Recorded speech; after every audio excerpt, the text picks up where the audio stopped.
All right, we are recording here as well. Oh, I mean, I'm gonna move the passenger. All right, baguette is pretty precious cargo. What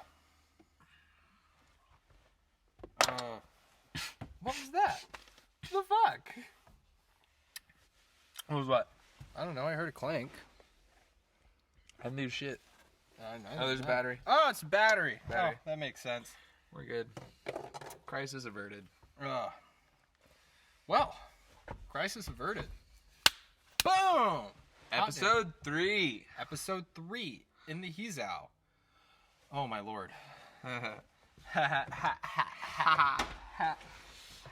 Dog and dog. Where you going? What? Where are you dropping batteries apparently? What are you? This man's. Oh. I know. I see. I understand now. You do understand? Priorities. He's got his priorities straight. You're right. And these were on the roof, so Oh. I had to grab these. Other priorities. Other priorities. Other priorities. All right, episode 3. Shit, we're not even situated. Get yourself situated. All right, here we go. Dog. Okay, now we can start. There we go. All right, episode 3. Yes. So, Happy to be here. I am happy to be here. It's been a while. Always good to be back in this car. I know. It's fun. It is fun. I got to flog you around in this thing for quite a You bit. flogged me around on this thing real good. So I was scared for my life. I won't lie. It was the first time in a car that I've ever been like legitimately scared that the car was just gonna kind of go off the road. But that hurts my feelings. no, you exhibited great driver control, and I eventually felt very confident in your skills. Well, thank you. I appreciate it. It was like after the first like 4 corners or so that I was like, oh, he's got it. You're like, I wow. just had to like, and there's an oh shit handle, Very incognito oh shit handle. Yes, and it was a nice little, and I can grab the little seat here, and I was like, oh, yep, we're good, everything's fine, everything's good, play it cool. You were watching me with that tack up there. Yep. Up there by the red in third gear. You're like, whoa. Yep. And the little pause between first and second, because your synchro is a little, absolutely. Little double clutch, shifty shift action. You know. Yep. Hell. That was always the funniest part. Is like.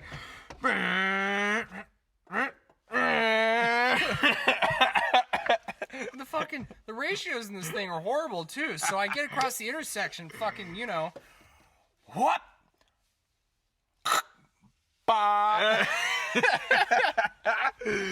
Basically, yeah. Oh my gosh. Yeah. And then after that, it's fine. It's literally just to get up the hill, right? Get moving. Yes. There's this one hill. If I come in the back way to work, it's like this. Yeah. And if I can't keep it in second, I just have to ring it out in first, and I hate it. It's horrible.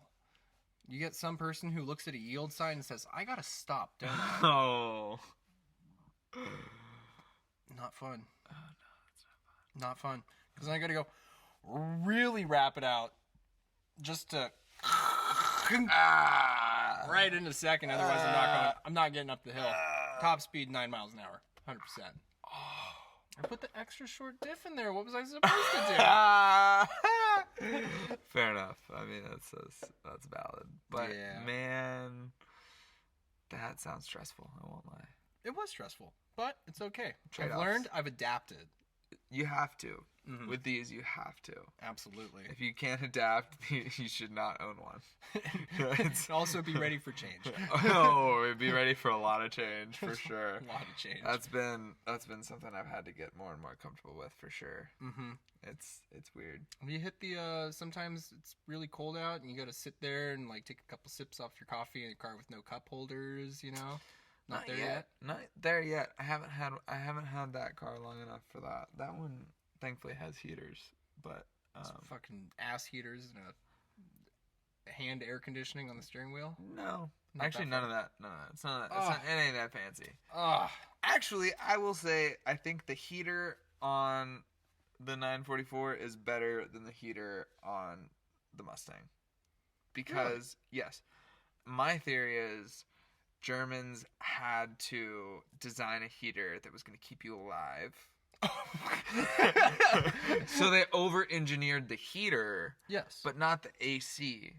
Because AC was an afterthought.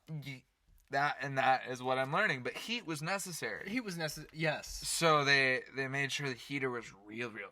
I totally agree. Real good. Absolutely. So I find that cold mornings in that car are not so bad. I just wait for it to warm up a little bit, and then the next thing I know, I got the heat of 1,000 suns warming me. Yeah, on these things back in... But this is a totally different generation. It is a different generation, but it definitely resonates your point. Yeah. There was no factory air conditioning to BMW 2002. Yeah. There wasn't. There just wasn't. Right. What there was either dealer-installed air conditioning or port-installed air conditioning. Oh, okay. Mm-hmm. So it either came out of the shipping container, went straight to Jimmy John, and Jimmy John put some Jimmy Joe Bob AC compressor in that weighed like 85 pounds. Because, in Wow. all honesty, I was heavy. Wow. It was heavy. Yeah, Heavy dang. fucker.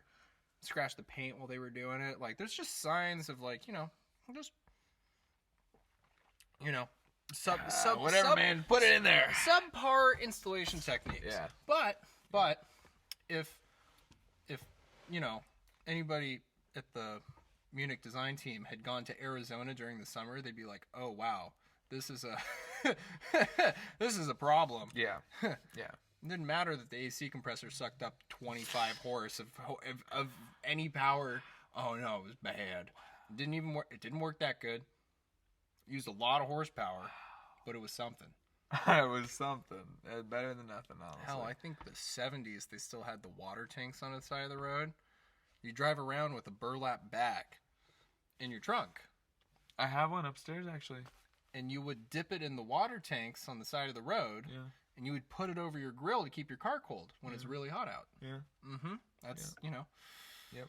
some old school driving technique for you. Yep. Mm-hmm. That is something else, man. That's just some, but that was a standard. Yeah. That was just, the water tank was for everybody because everybody had to deal with it. And now they're like, oh, I don't need that. I've got my frosty air conditioning, but I'm so cold. I have the seat heaters on. Yes. But seat heaters on Amazon, $35 for a bottom pad. If you're getting your seats recovered, only costs $35 to get seat heaters put in your car. Throwing it out there. Wow. Mm-hmm. I know everybody absolutely tech tip. Yep. $35 seat heaters. Just check it out. Yep. Get the more name brandy one. There's several, but there's one of them is a name brand.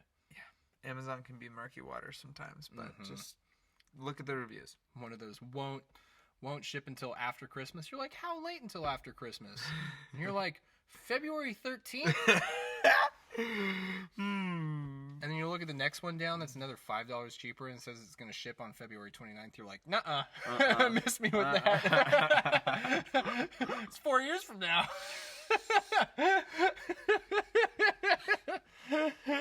Essentially. We have gotten spoiled. Oh. I know. Absolutely. So, we were talking about last time. We were talking about my newest acquisition. Yes, the newest pile to the family, which is quite the fleet. The fleet. So, yes. Preface. Fleet. I am a sucker for punishment. And I really, really wanted to get something that would just abuse me as much as I'm going to abuse it. So I wanted something obviously manual. Of course. Right? Necessity. Yes. Yes. I can't be a slave to the transmission gods depending on when it wants to shift. It's my Especially not a transmission as old as it would be. Exactly. Yeah. So let me all right. So I picked up scratch that. I was looking for a commuter car. Right. A commuter car. I wanted something to commute in. I wanted something different. You know, Comfortable. comfortable was not really one of my search criterias. I was willing to abuse, like, you know, myself in order to obtain a car that I might not have really wanted, but Okay. here we are anyways. Yeah. I just wanted something a little bit different. Yeah. Good commuter, manual, right? Okay. Simple enough. And since most of my tools are metric, I wanted something European, of course. Yes. And browsing Craigslist, one too many. You know, that's how it goes. How the story starts. It's really dangerous. It's a. Yeah. The price is too good to be true. There's a reason. Diesel, Mercedes, Yes. manual, Yes. awesome, Checking all the boxes so far. cheap, victim.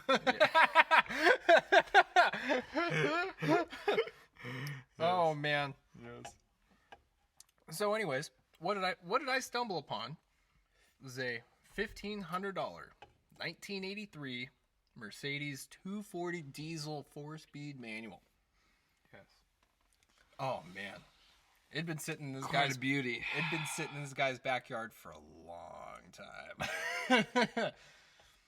I'm cruising through the Craigslist article. I'm like, okay, needs a battery. So I'm like, okay, need Typical. a battery. That's usually a given. Very typical. Very good. For a cheap car, you bring your own battery. Yep. BYOB. Hashtag BYOB. Yep. I'm like, okay, great sign. Yes. Thing probably has a hard time starting. Yes. I thought it needed an alternator. Makes sense why it needs fresh, brand new battery that you bring, right? Yep. Going through, it's been converted for biodiesel, cool, whatever, yada yada. There I was, call or text this number. Below that, right above the phone number, we talked about those 3 little words. We talk about them a lot. Listen to this. Runs and drives. But there was a 4th word. Yes. Well. Music to Bing, bing, bing, my... bing, bing, bing, bing, bing. Exactly. Music, 777s. Music to my ears. Runs and drives well. Boom, done, sold. Sign me up. Text message. Yep. Is this still available? My second response was going to be automatically a $500 low ball.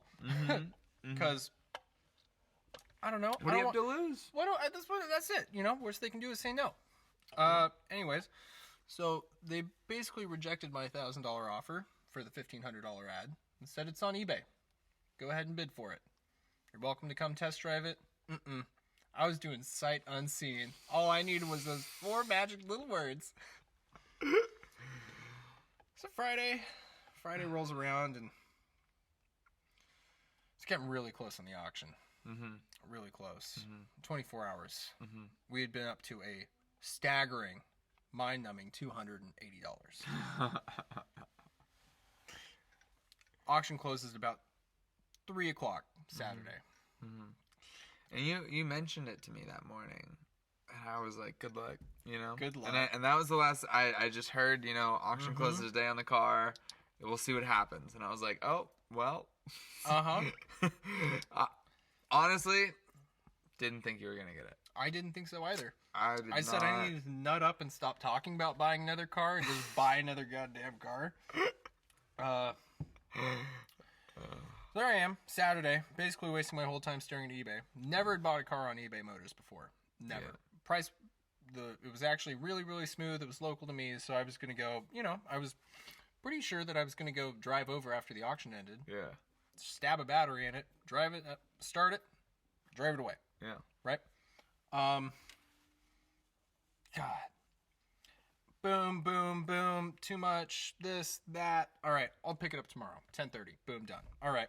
What do? Grab my emergency toolbox, grab a battery, starter fluid, some of this, some of that. Yeah. I don't even remember. It's still in the trunk of the car. As it should be. Bought it. Congratulations. Staggering price. $520 United States dollars. Beautiful. for a car that runs and drives. Yep. Well, Love it. address, this, that. Mm-hmm. Drive up. I'm like, oh, wow. Okay. Things are starting to come together. Things are coming together. Yep. It's about 20 miles away from my house, Mm-hmm. you know. Which my house was in the middle of where I lived and where the car was, so. Grab the car. Takes me about 3 or 4 minutes to start the thing. He tells me, looks me dead in the eye and says the car hasn't run in 10 years. I just filled it up with diesel for you before you got here, which is why it's on those blocks of wood. He pumped air in the tires. Great guy. Yeah. Great guy.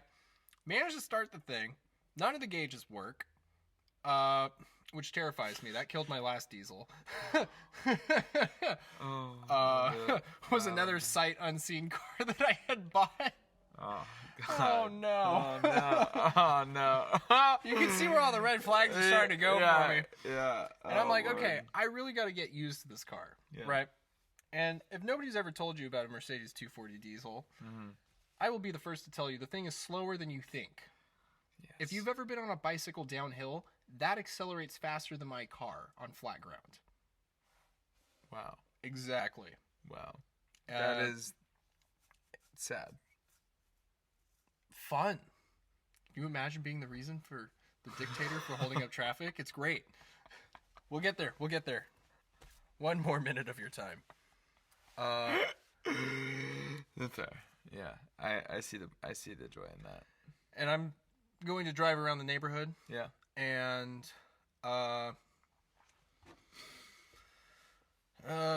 stop sign, make a left-hand turn. I'm like, okay, kind of goes uphill. Cool, kind of. And then next thing you know, all 3 lanes of this road that I'm on just turns into an on-ramp for the freeway. There goes my trying to putt-putt around the neighborhood.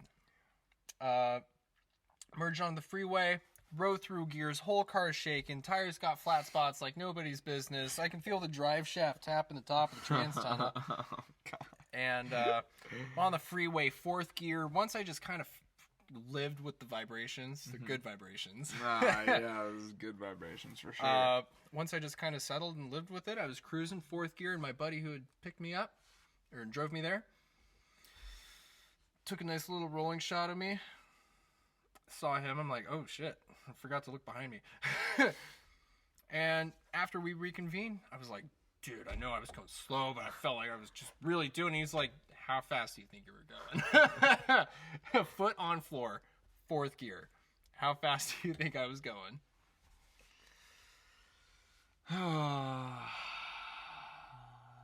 65. 50 flat. Oh, Lord. And so anyways, I haven't thrown tires at it. Thrown about a couple $100 at it at this point. Drive great. Drive good. Drive good. Drive real good. Runs and drives better. Better.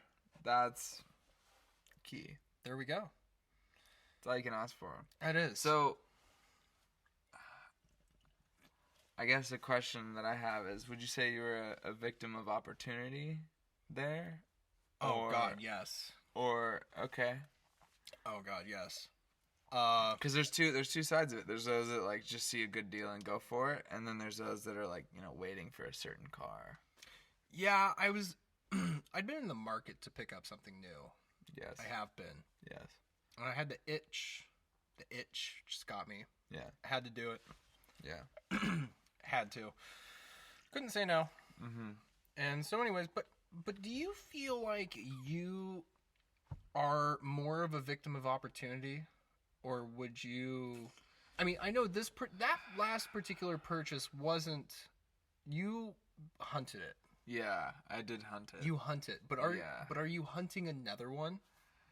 Yeah, it's a hard thing because it's like I know I don't need another one, but you just always want to put the feelers out and just see what's out there, and it's fun to just fantasize about the possibilities of like, oh, I could get this, and I could build it to make it this, and you know, And then it's fun. And then you get a cold call for an $800 MR2. I haven't been there yet, but You will. I'm sure I will be soon. Yeah. And then you're at like, the rate I'm going at. Either you're like, wow, I didn't want one, but I got $800. Or you're like, shit, I lost the opportunity on an $800 MR2. Now you're gonna hunt for one. Yep. For a nice Totally. one. Totally. The only thing is, I just wish we weren't in California.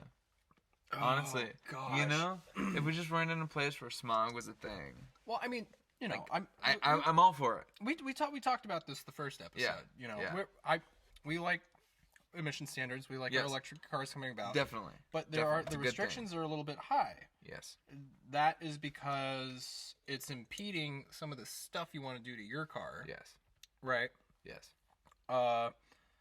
Which in turn, if you make more power, you're going to get better emissions. Yes. Exactly. Yes. Because that's what all the new cars found out. Mm-hmm. The better you can burn your Mhm. gas, the less Mhm. emissions there are. Mm-hmm. Which is why you can get away with a, I don't know, drawing a blank. 400. Yeah, 450 50. horsepower, 700 Hellcat, 700 Yeah. horsepower. Yeah. Boom, done. Yeah. Blows clean out the tailpipe. Yeah. How? Because they burn every single ounce of gasoline that comes into that thing. Yeah. Efficiently to make 700 horse. Yeah. And if we could do that to our old cars, Yeah. right? Because you've gone past the make it run and drive well. Yes. You made it past that. So now Yeah. you're on the up and up Yeah. for. All right, let's have Let's fun. have fun. Let's have yeah. fun. Let's make it fun. Mm-hmm. Totally. So what would be the first thing that you wanted to? The first thing you wanted to do, I recall, was you wanted to make sure it was solid. Yeah. No. I think number one thing with any car like this is just make sure you can stop effectively. Yes. And that it'll get you from point A to point B reliably. I think those are the two things that are first and foremost for me Mm-hmm. before I start doing the fun stuff. Mm-hmm.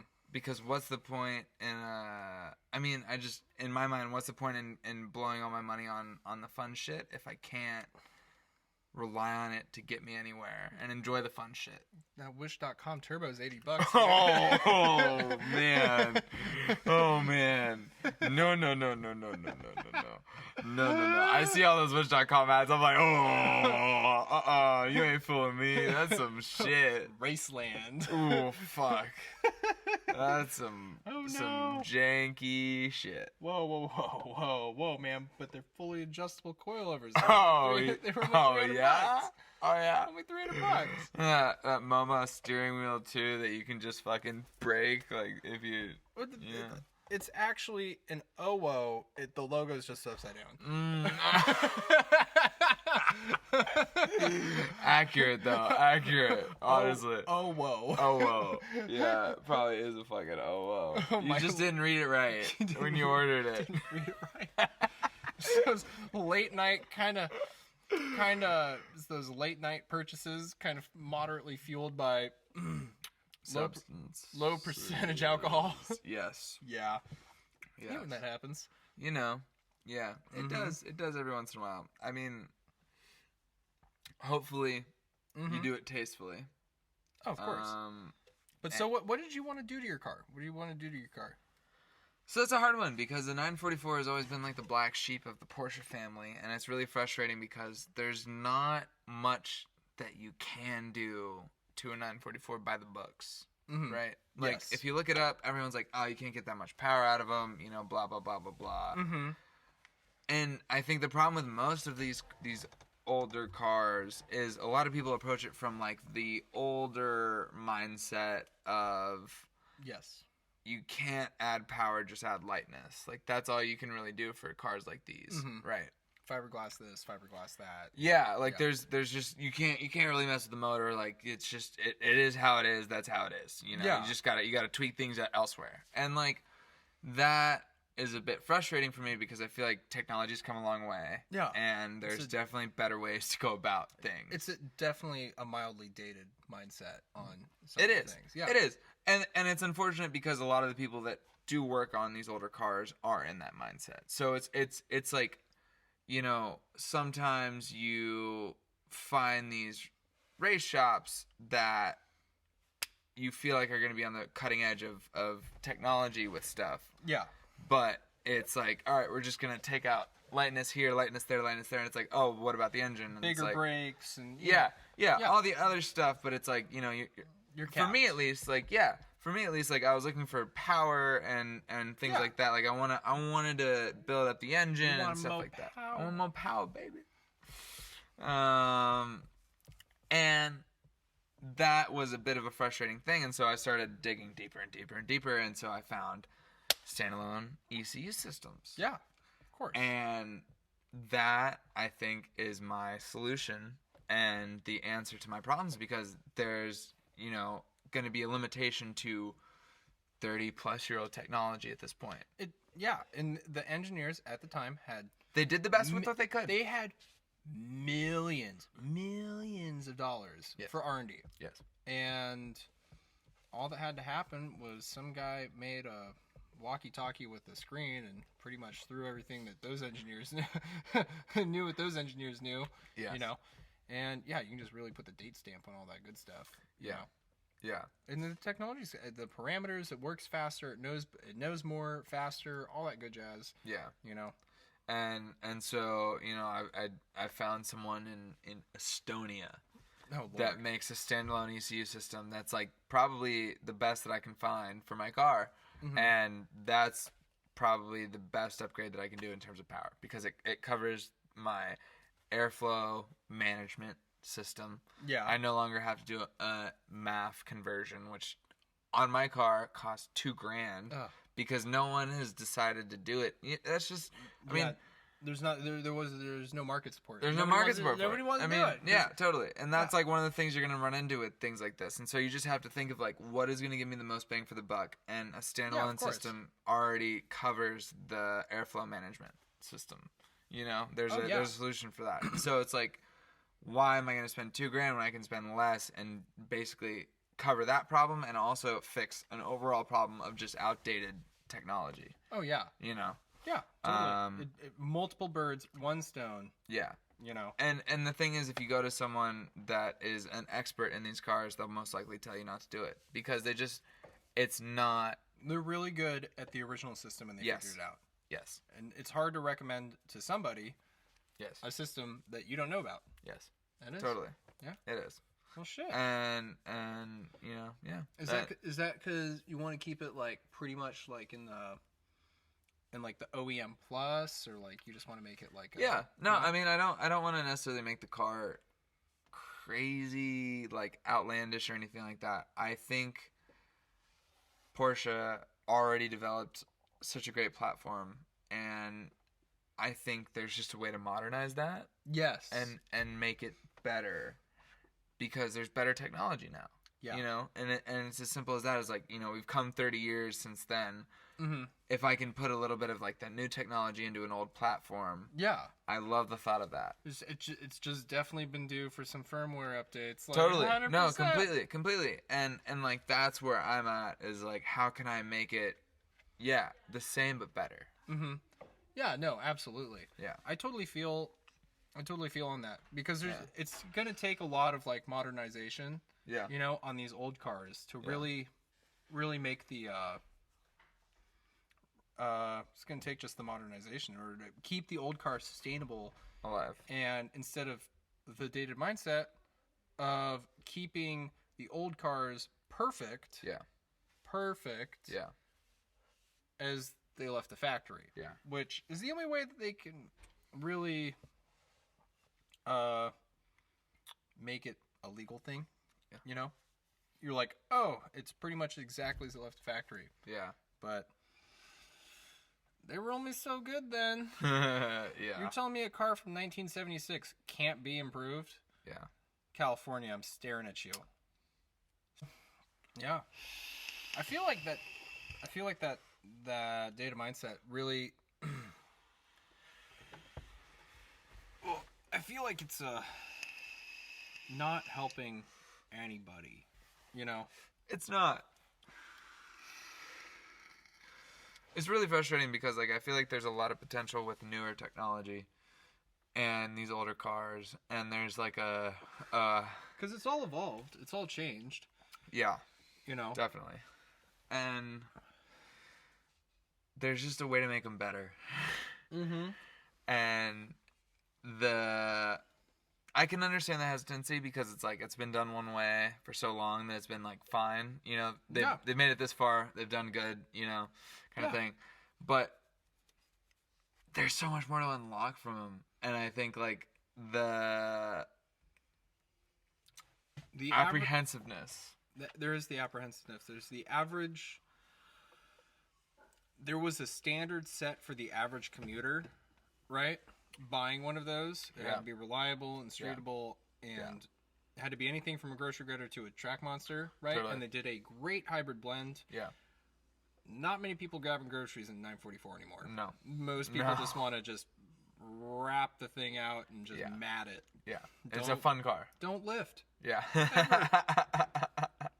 It's a fun car. Exactly. Yeah. And I mean, it's funny too because like I got an S2, and with that thing, the number one thing that I've seen is like, you know, you really got to rev it out to get the best experience out of it because it's a 16 valve car, so you have to rev it to the top end to really experience the power. And you know, I've just been met with like, wow, you really drive the hell out of that thing. It's like, well, that's how you're supposed to drive it. It's how everybody has told me I needed to drive it. Yeah. And now you guys are all weird that you told me to drive it like this. And I'm doing it like. Yeah, totally. And it's just hilarious to me. But it's been really fun. And I've definitely enjoyed like the older, like more traditional views on things. But I think there's a way to better that. Yeah. You know, it can be improved. Yeah, totally. And that's my goal. My goal is to make it, you know, an evolution. If anything. Yes, the firmware update. Yes. All right. And with that, do you think... Oh, boy. The market going up on all these cars. Yeah. Right? Do you think that has anything to do with the aftermarket market for all these older cars? Because they're worth more, people don't want to touch them as much. Because that does seem to be a hindrance as far as cost is concerned. Yeah, I think a lot of people go into them with like the investment aspect of like, oh, I'm gonna resell this at some point, and like that's definitely been also like a weird thing with my cars. Like the guidance I'm getting is from someone who has resold a lot of these cars and is telling me, you know, you don't want to do that because it's gonna hurt the value. Yes. And it's like, I don't plan on selling the car. Yes. I plan on keeping the car forever. Yeah. So the value doesn't really concern me as much. Mm-hmm. As long as you get out what you put into it, you're just dandy. Yeah, totally. You know? And I'm very thankful that the car that I got, I feel confident that whatever money I put into it, I can get out of it. Yeah. You know. But I think there is that weird aspect of collecting old cars. Like a lot of people want to just like buy them, hold on to them, let them increase in value, and then resell them later down the road when they're like worth double or triple. Fucking extra $2,500, don't matter. Yeah, whatever. Yeah. You know, and so that's a little frustrating because there's also, you know, even dealers I think are the worst place to buy old cars from. Oh God. Because they don't even know what they're selling to begin with. No, they don't. I mean, there's a place. Oh gosh. There's a place. It kills me. They're advertising 944 S2, and this is just because I'm on Craigslist all the time, and I'm looking at what's for sale, right? And you look all over the place too, right? Yeah. I check Texas. I'm from Texas, so I'll look there, and that's where I got my car from. I got really lucky and found someone that lived 15 minutes away from me with a S2 for sale. That was a hell of a deal. Right price. Right price. Right everything. You know, I got really lucky. But yeah, I look all over the place for that, and I just think that there's a car dealership here selling an S2 that's not even S2, not even S. Nothing special about this car. They're trying to sell it for 20 something grand. Good. And it just blows my mind. They don't even know what they have. They're advertising it wrong. They're trying to sell it for the wrong price. It's just everything is wrong with it. And I'm like, oh my god! I've seen it so many times. I want to message them and just tell them, you guys have no idea what you're selling.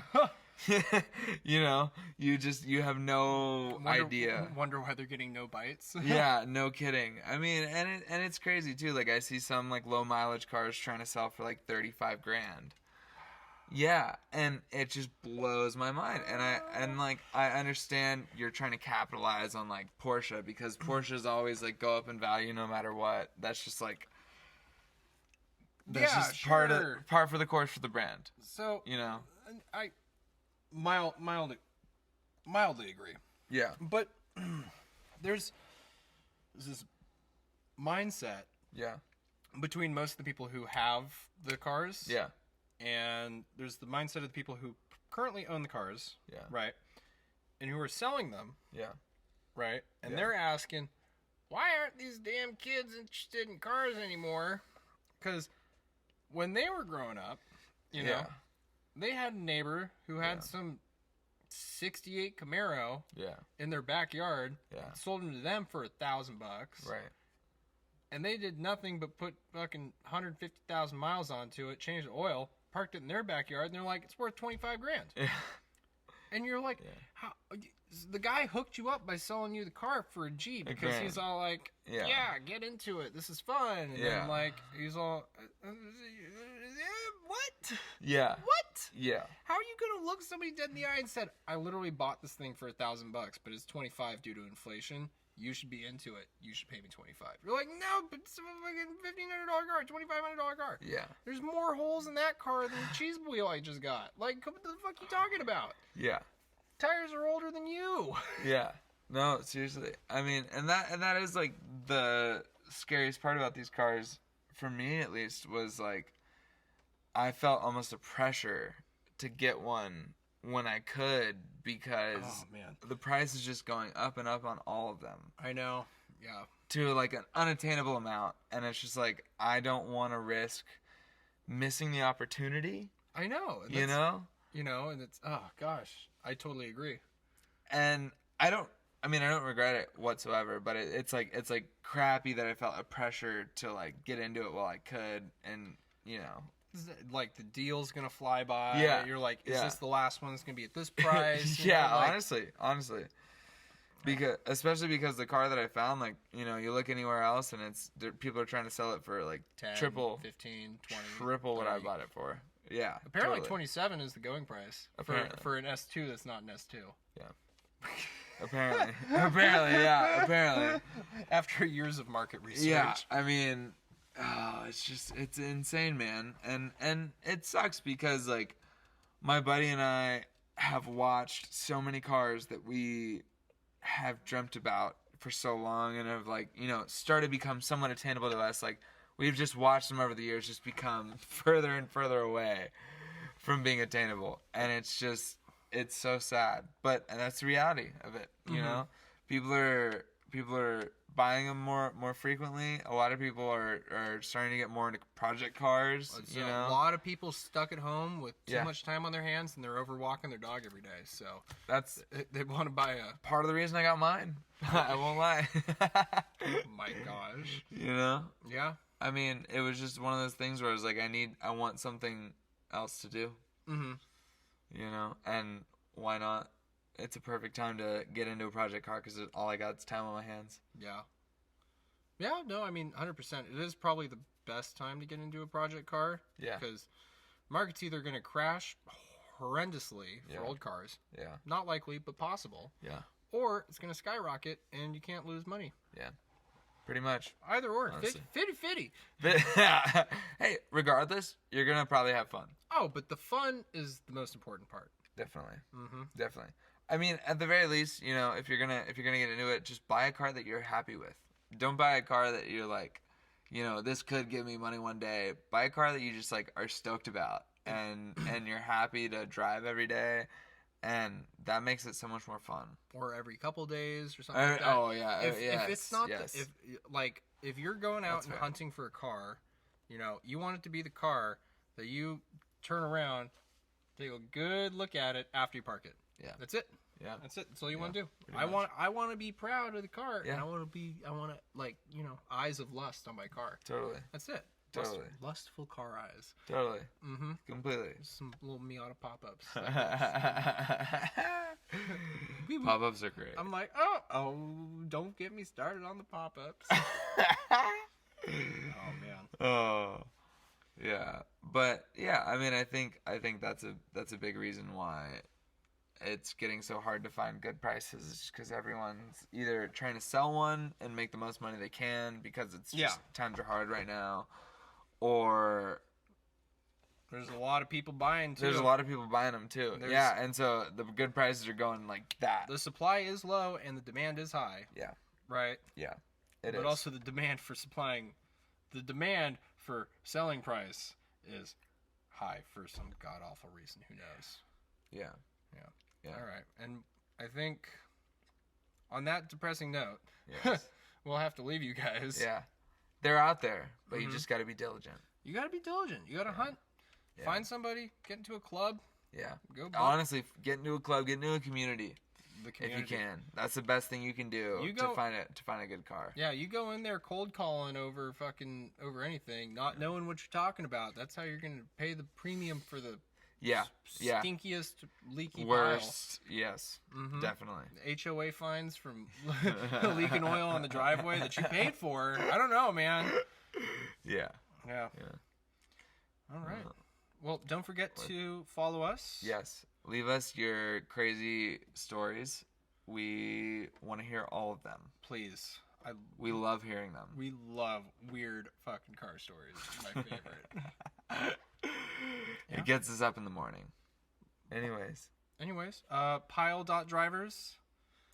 Don't take forget- care. Bye-bye. Always a pleasure.